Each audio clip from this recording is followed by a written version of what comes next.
Luto muna ako ng sopas para bukas ng umaga kasi maaga pa punta kami ng church yan. Ganito lang ang sahog. Hindi ko nilagyan ng carrots kasi mahal. Tsaka hindi man nila kinakain ng mga bata. Sorry po, yun na lang.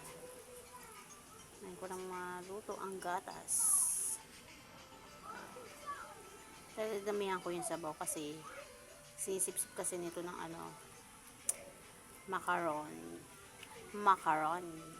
ito yung yung sabaw, kaya minsan kapag naubusan ng sabaw, tsaka gusto ko maraming sabaw. Pasabaw ba tayo ba? Diba? Pasabaw ba?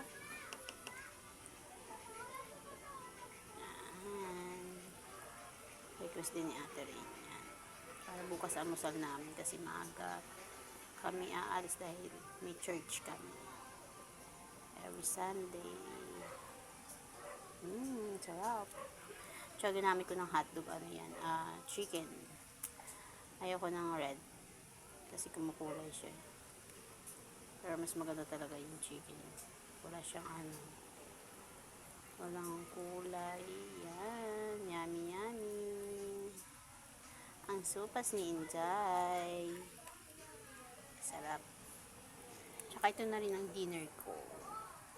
Yung mga bata kumain na ng rice. Ang luto ko hipon. Buttered hipon.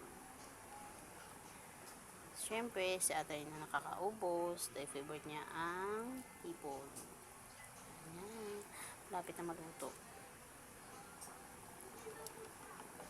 Ayan natin muna kumulo. Kaya hinahalo-halo ko kasi kapag kumulo yan na hindi nahalo, bumububo yung gatas niya. Tingnan natin kumulo.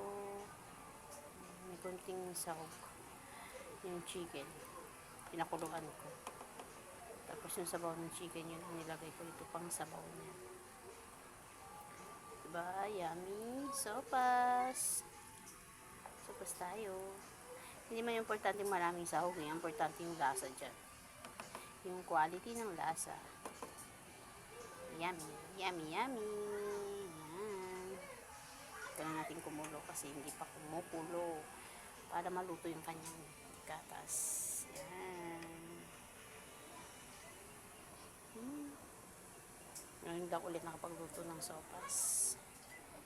Thank you for watching. Sana tapusin niyo po ang aking video para sa aking isda. Bye-bye. Takpan na natin.